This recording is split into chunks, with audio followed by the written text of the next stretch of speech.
Assalamualaikum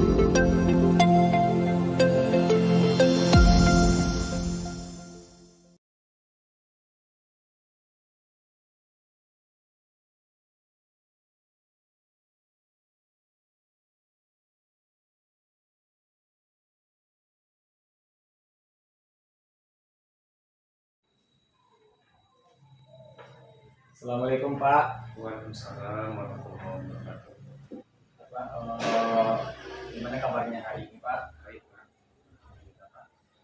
Gini Pak, sebelumnya saya mohon maaf, di mana saya mengganggu waktu Bapak sebentar.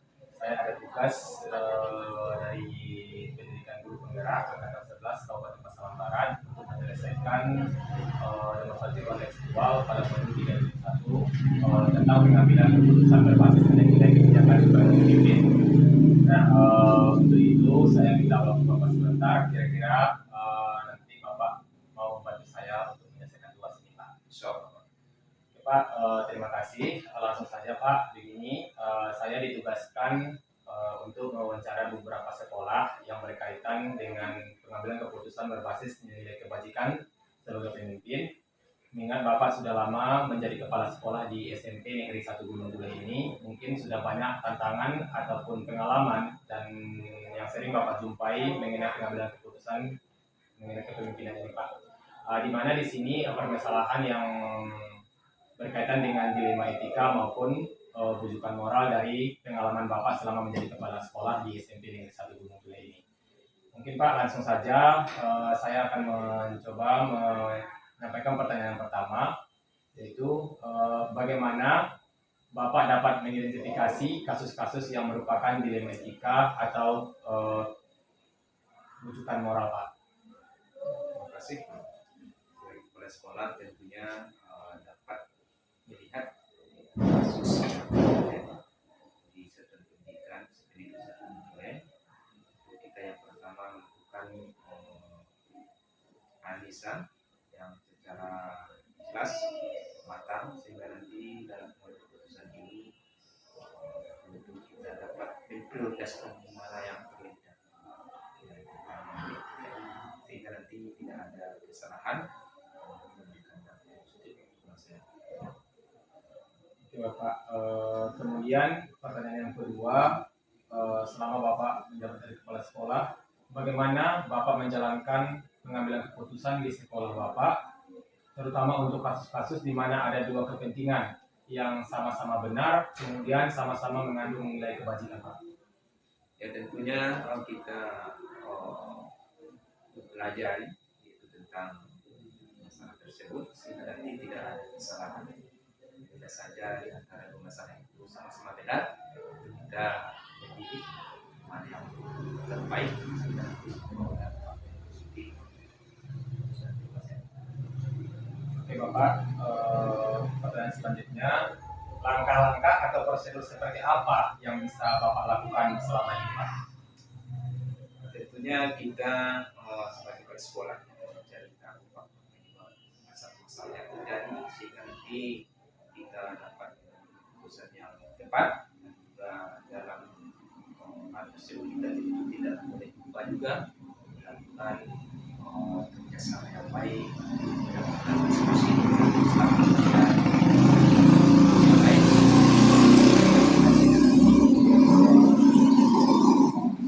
Yang jelas Pak, lanjut pertanyaan selanjutnya Pak.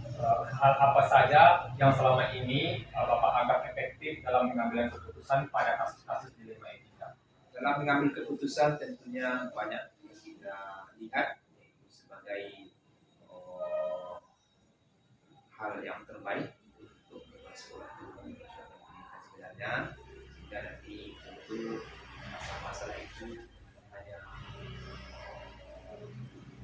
merugikan satu pihak atau tidaknya mendapatkan ide yang baik sehingga nanti membawa kebaikan sehingga permasalahan tersebut keduanya sama-sama mendapat kebaikan.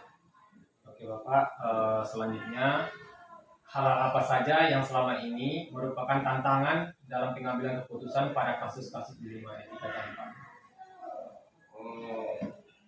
dalam mengambil keputusan ini tentu kita lihat tantangan-tantangan itu banyak sekali yang kita rasakan, tapi sebenarnya tantangan yang tersebut tentunya kita lakukan suatu penerapan sehingga tantangan-tantangan yang kita rasakan itu akan lebih akan tidak berdampak terlalu lama nanti, sehingga nanti sekolah kita itu akan lebih terbantu baik di bidang program yang dibuat dari segi perencanaannya, baik dari segi organisasiannya, baik dari pengawasannya juga, tentu titik akhirnya memiliki Oke Bapak.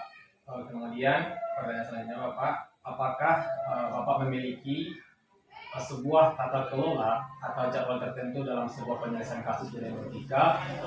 Kemudian apakah Bapak langsung menyelesaikan permasalahan itu di tempat atau memiliki sebuah jadwal untuk menyelesaikan, atau bentuk prosedur seperti apa yang Bapak jalankan di sekolah ini Pak? Kalau dalam pengambilan keputusan itu tentu harus ada jadwal, mempunyai jadwal yang tersusun dengan rapi sehingga pada saat keputusan diputuskan kita belum menggunakan kita lakukan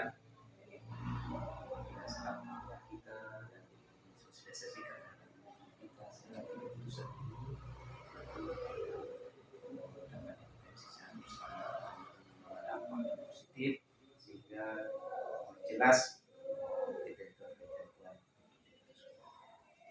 Oke Pak, selanjutnya adakah seseorang atau faktor-faktor apa yang selama ini mempermudah atau membantu Bapak dalam mengambil keputusan dalam kasus-kasus ini Pak?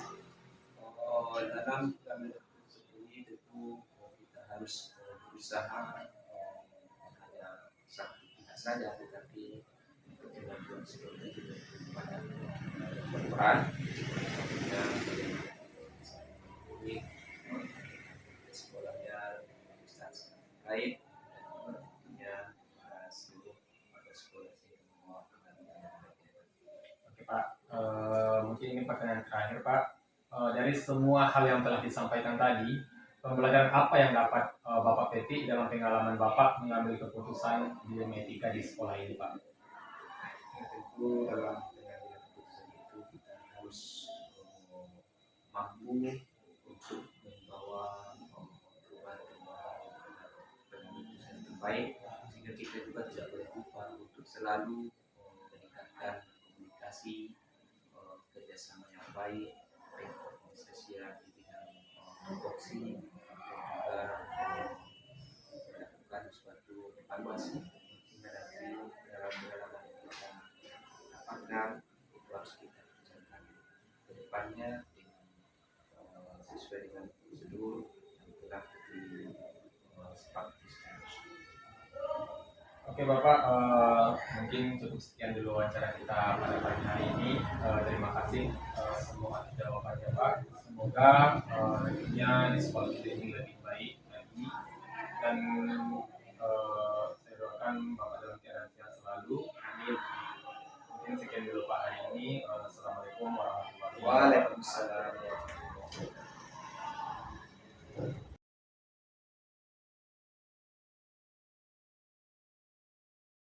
Assalamualaikum Bu Desi. Waalaikumsalam Pak, silakan duduk.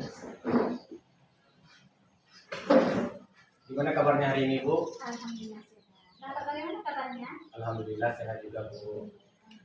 Gini Bu, mohon maaf sebelumnya, saya minta waktu sebentar Bu. Di mana di sini saya mendapatkan tugas di guru penggerak, yaitu pada modul 3.1 tentang pengambilan keputusan berbasis nilai-nilai kebajikan sebagai pemimpin.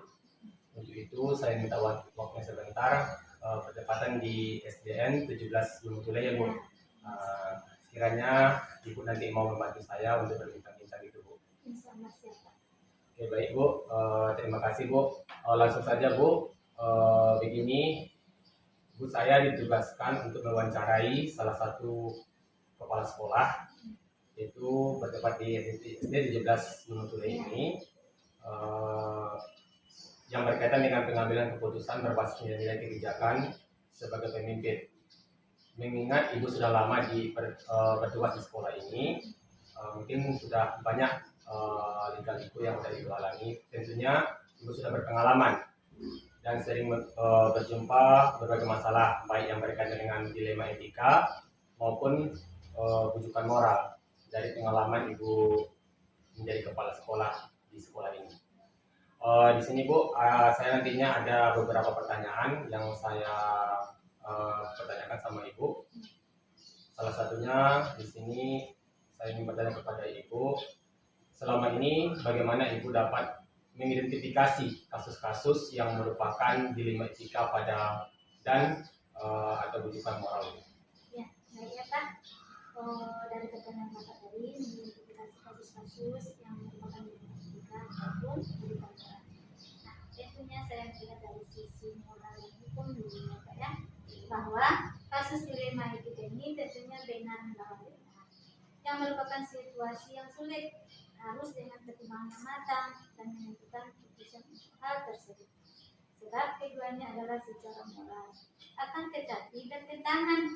Nah, sedangkan rujukan moral yaitu benar melawan salah, yang juga merupakan suatu keadaan di mana harus mengambil keputusan antara benar dan salah.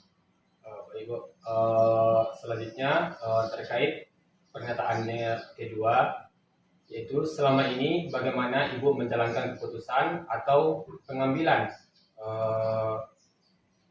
terutama untuk kasus-kasus yang dimana ada dua kepentingan Bu, yang sama benar atau sama-sama mengandung nilai kebajikan.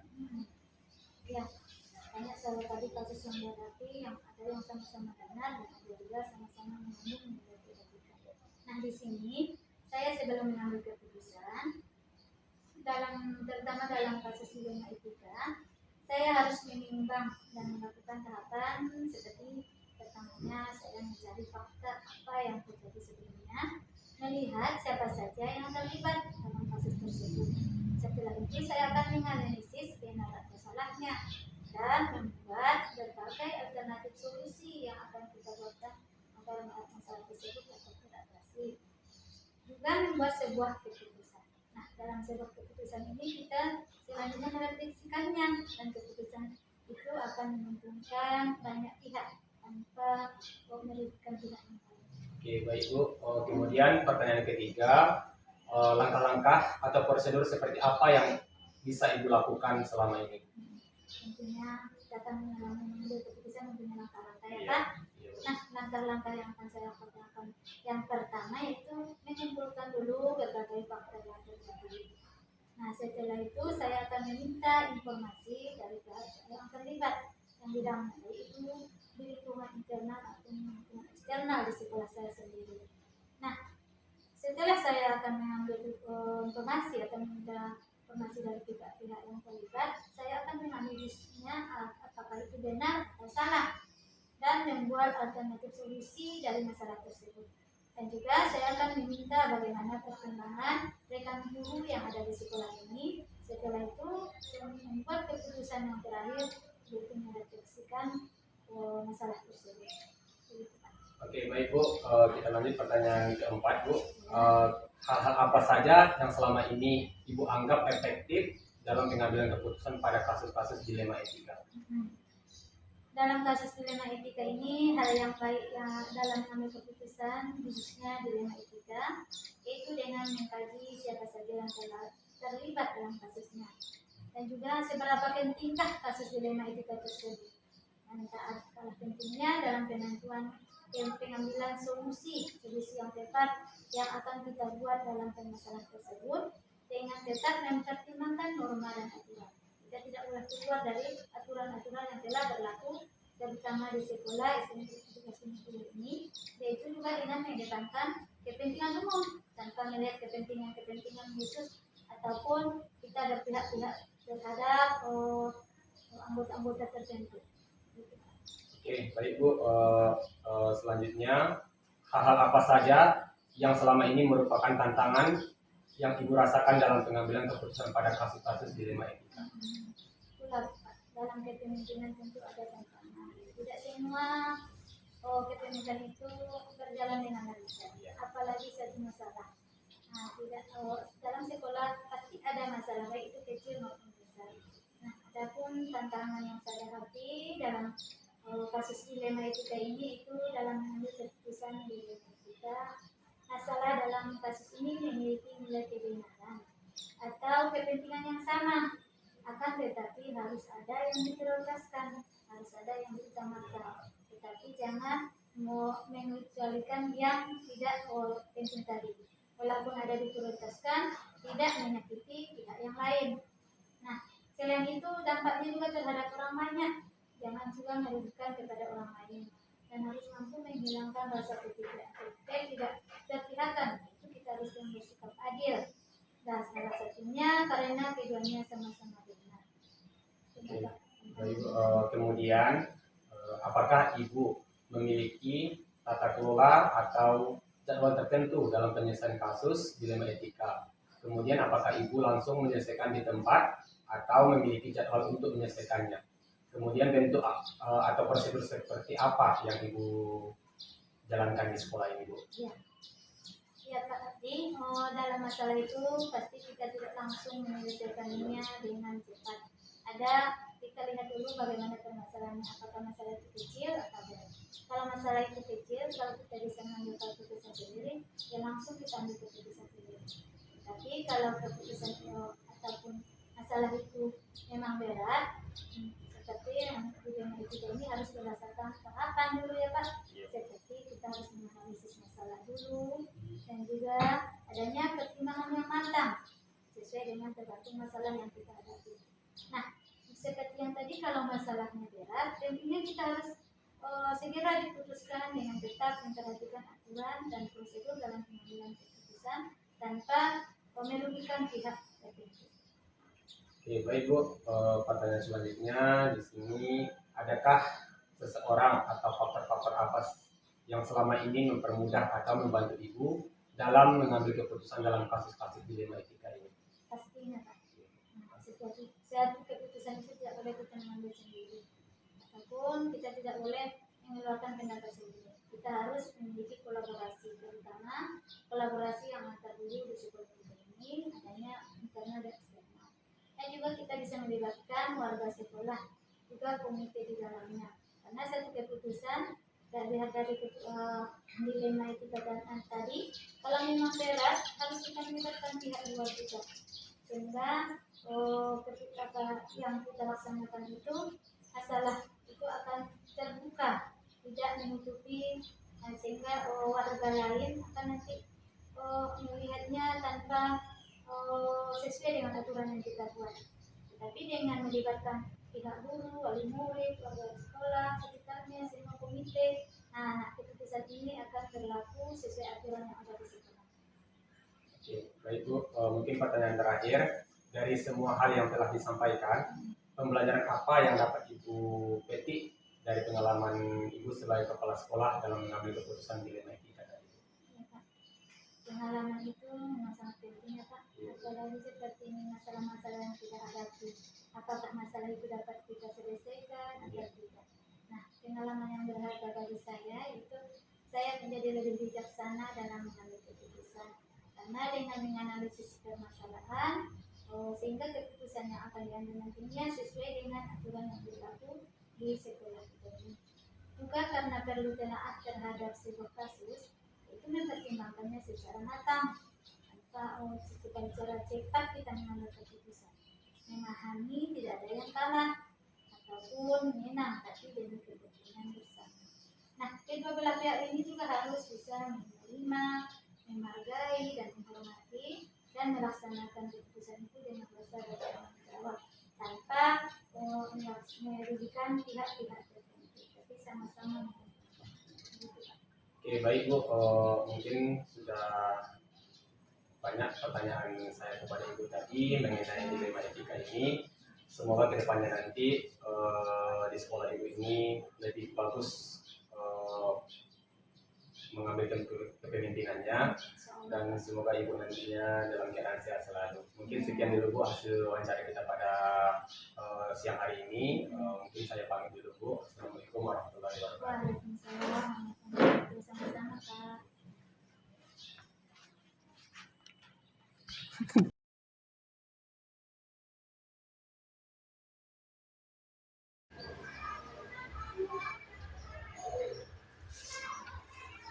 Assalamualaikum Bapak. Waalaikumsalam warahmatullahi wabarakatuh. Ya, Bapak, apa kabar hari ini?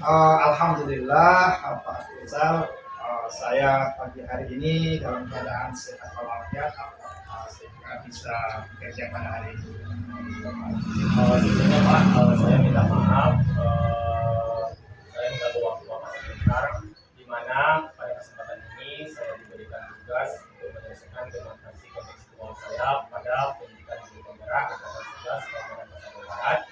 Itu tepatnya Bapak di modul 3.1, yaitu tentang pengambilan keputusan berbasis nilai kebajikan sebagai pemimpin. Nah, untuk itu saya minta waktu sebentar Bapak, kiranya Bapak nanti mau membantu saya untuk berbincang-bincang. Ya, insya Allah Bapak siap Pak. Lanjutkan saya Pak. Ya Pak, terima kasih. Langsung saja Pak. Begini Pak, saya ditugaskan untuk mewawancarai kepala sekolah yang berkaitan dengan pengambilan keputusan berbasis nilai kebajikan sebagai pemimpin.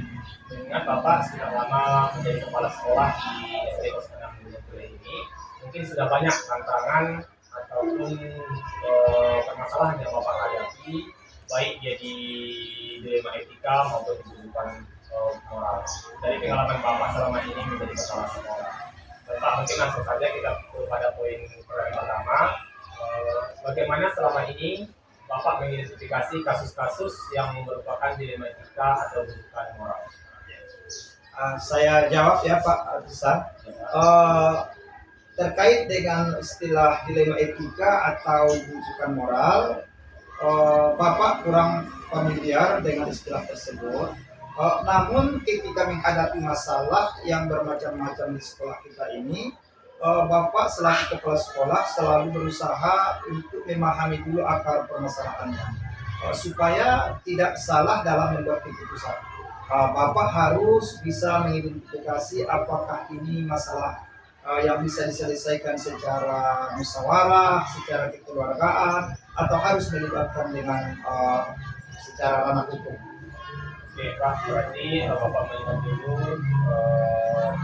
permasalahannya ya Pak. Iya, betul. Kemudian pertanyaan selanjutnya Bapak, selama ini bagaimana Bapak menjalankan keputusan pengambilan di sekolah ini, terutama untuk kasus-kasus di mana ada dua kepentingan yang sama-sama benar atau sama-sama mengandung nilai kebajikan?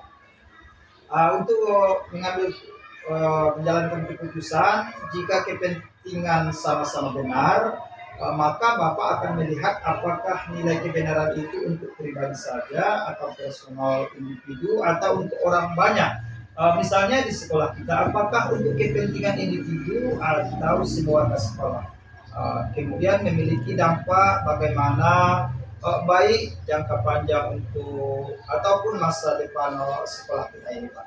Oke, berarti Bapak melihat dulu kepentingan seperti apa ya Bapak? Iya, betul Pak. Jadi, selanjutnya Bapak, langkah-langkah atau prosedur seperti apa yang bisa Bapak lakukan selama ini Bapak? Bahwasannya sebelum mengambil keputusan selaku kepala sekolah, saya akan konfirmasi dulu kepada pihak yang terlibat dalam sebuah permasalahan. Saya harus mendengarkan tidak hanya dari satu orang saja, tetapi juga orang lain. Misalnya ketika saya mendengarkan kasus di sekolah, saya tentu akan bertanya dengan siswa yang melihat ketika terjadi masalah, bertanya kepada guru yang bersangkutan supaya saya mendengar kejelasan permasalahan, baru saya membuat keputusan Pak. Bapak, berarti Bapak bertanya terlebih dahulu ya Pak kepada yang bersangkutan atau bermasalah tadi. Iya. Oke Pak, pertanyaan selanjutnya, hal-hal apa saja yang selama ini Bapak anggap efektif dalam pengambilan keputusan pada kasus-kasus dilema etika? Saya jawab juga ya Pak Rizal. Setiap permasalahan pasti Bapak akan melihat dulu satu akar dari permasalahannya. Kemudian bertanya kepada pihak-pihak yang terkait. Kemudian Bapak juga berdiskusi dengan orang lain. Selanjutnya berpikir objektif untuk membuat keputusan. Berarti Bapak ya langsung mengambil keputusannya Bapak. Iya. Jadi harus berpikir objektif dulu menganalisis masalah. Iya, betul. Oke Bapak, pertanyaan selanjutnya, hal apa saja yang selama ini merupakan tantangan dalam pengambilan keputusan pada kasus-kasus lima dari Bapak? Semua keputusan yang menyangkut banyak pihak pasti tidak akan membuat semua merasa puas. Pasti ada saja yang tidak suka. Tapi kita jangan sampai kalah. Selama keputusan yang kita buat sudah menentukan banyak pihak benar dan dapat dipertanggungjawabkan. Jadi tantangannya justru ada pihak-pihak yang tidak suka. Tapi namanya manusia tentu pasti ada saja yang tidak suka. Mungkin dari Bapak ya Pak. Selanjutnya kita masuk ke pertanyaan selanjutnya. Apakah Bapak memiliki sebuah tata kelola atau jadwal tertentu dalam sebuah penyelesaian kasus di dalam etika tadi? Kemudian apakah Bapak langsung menyelesaikan di tempat atau memiliki sebuah jadwal untuk menyelesaikannya? Kemudian bentuk apa atau prosedur seperti apa yang dijalankan Bapak? Kalau masalah jadwal memang tidak ada jadwal khusus untuk penyelesaian kasus Pak. Kalau masalahnya kecil dan harus saat itu juga diputuskan, maka dibuatlah keputusan pada saat itu juga Pak. Kalau masalahnya berat, melibatkan banyak pihak, tentu tidak bisa diselesaikan hari itu, tetapi bisa besok atau lusanya. Yang penting tidak membuat masalah itu sehingga berlarut-larut. Jadi menganalisis dulu seperti apa permasalahannya Bapak. Iya. Oke Pak. Kemudian adakah seseorang atau faktor-faktor apa saja yang selama ini mempermudah atau membantu Bapak dalam mengambil keputusan dalam kasus-kasus ini?